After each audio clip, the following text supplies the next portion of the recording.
Olá, pessoal. Espero que vocês estejam todos bem.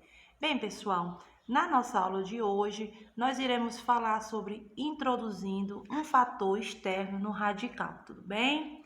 Vamos lá. Bem, pessoal, como vocês acompanharam nas nossas aulas anteriores, nós vimos algumas propriedades de simplificação envolvendo algumas expressões com radiciações. Vocês estão lembrados também que a gente viu as propriedades dos radicais, tá certo? E hoje eu trouxe aqui só para a gente fazer uma pequena revisão do que a gente vem vendo ultimamente em nossas aulas. Bem, pessoal, eu trouxe aqui as 5 propriedades da radiciação para a gente relembrar um pouquinho. Na nossa primeira propriedade, nós vimos que é o quê? Quando eu tenho o mesmo índice da raiz igual ao expoente do número que está dentro do radical, vocês estão lembrando?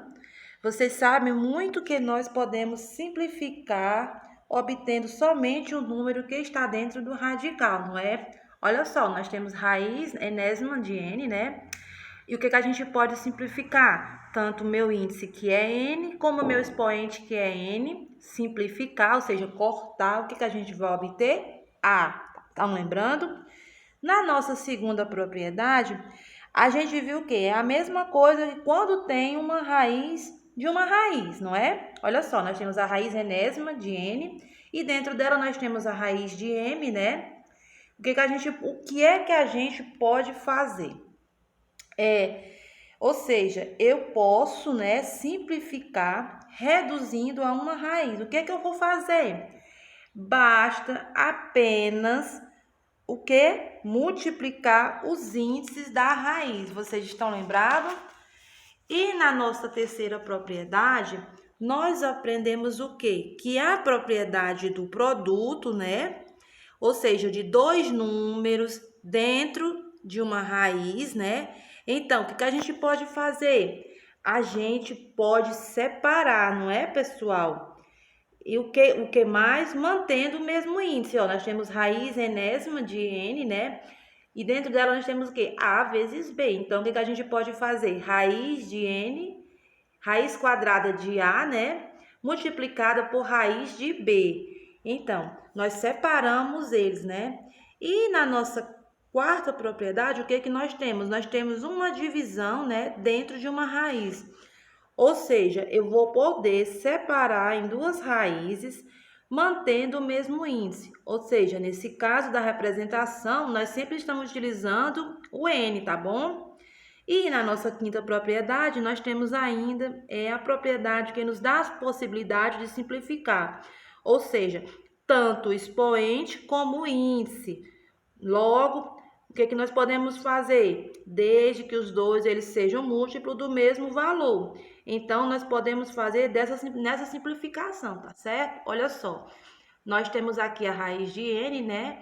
E nós temos a elevado a m. O que nós fazemos? Nós simplificamos, nós dividimos tanto n por p e m por p. Mas vocês têm que observar que os dois números eles têm que ser múltiplos desse mesmo número, tá bom?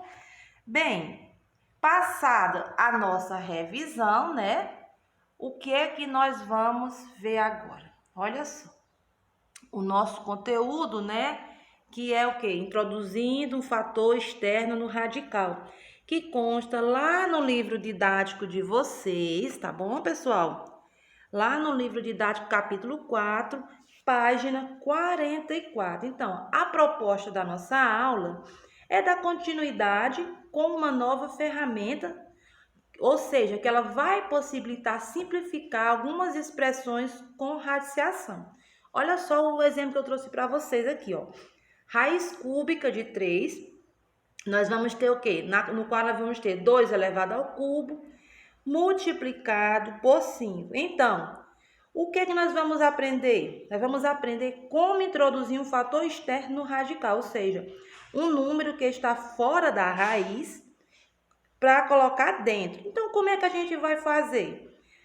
Parece um processo, se vocês observar, parece um processo fácil, né?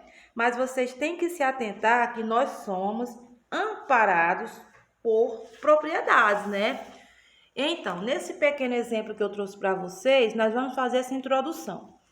Pela propriedade da multiplicação, o que é que eu posso fazer? Eu posso separar essa raiz em dois radicais, mantendo o mesmo índice. Nesse caso aqui, o que a gente está observando? Raiz cúbica de 2 elevado ao cubo multiplicado por 5. Então, separando, vai ficar o quê? Raiz cúbica de 2 elevado ao cubo multiplicado por raiz cúbica de 5, que vai ser o quê? Logo, o que a gente pode observar? Um número que não é exato, nós vamos fazer o quê? Nós vamos manter essa representação. Então, o que vocês estão observando aqui, ó? Nós vamos, uma maneira diferente de escrever o mesmo número. Olha só, como é que vocês podem fazer, ó. Note que uma delas, o número 2, se vocês observar, ele vai estar dentro. E na outra versão, o 2 ele vai estar fora. Então, é justamente isso que nós temos que compreender na nossa aula de hoje. Duas maneiras diferentes de escrever. Então, nós vamos fazer o caminho inverso. Ao invés de retirar fatores do radicando, pessoal, o que nós vamos fazer? Vamos inserir, tá bom? Então, trouxe aqui, ó, suponha, né, que queremos inserir o 2 dentro do radical, né? Eu trouxe aqui uma primeira situação.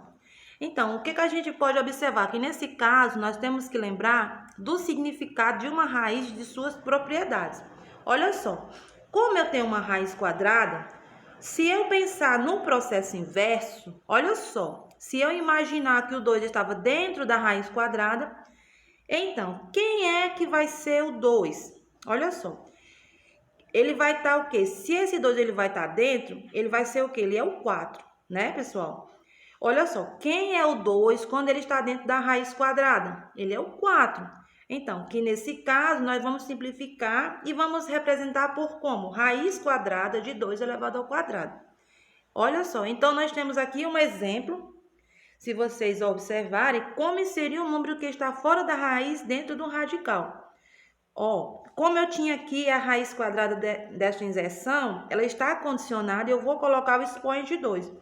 Lembrando que quando não tem o índice do radical, nós temos uma raiz quadrada. Então, o 2 ele estava fora, nós vamos colocar ele dentro da raiz quadrada. Se vocês observarem, 2 elevado ao quadrado dá o quê? Dá 4. Raiz quadrada de 4 vai ser o quê? 2. Não é a mesma coisa? 2 raiz de 5. É só, gente, observar as duas maneiras diferentes da gente conseguir fazer, representar essa expressão, tá bom? E sempre observe que quando o número ele não tem o índice no radical, nós temos uma raiz quadrada. Então, pessoal, de um modo geral, o fator externo ele pode ser introduzido como fator no radicando, bastando para isso escrevê-lo como expoente igual ao índice do radical, tá bom? Conforme eu vim explicando aqui para vocês. Trouxe aqui um exemplozinho para a gente ver aqui também, tá certo? Então, o que a gente vai fazer nesse exemplozinho? Nós vamos introduzir no radicando o fator externo da expressão 5 raiz quadrada de 3. Então, como é que eu faço para introduzir o 5 neste radicando? Lembrando do exemplo anterior. Então, o que a gente pode observar? Vamos utilizar as nossas regras, nossas propriedades da radiciação. Então, o que a gente precisa fazer?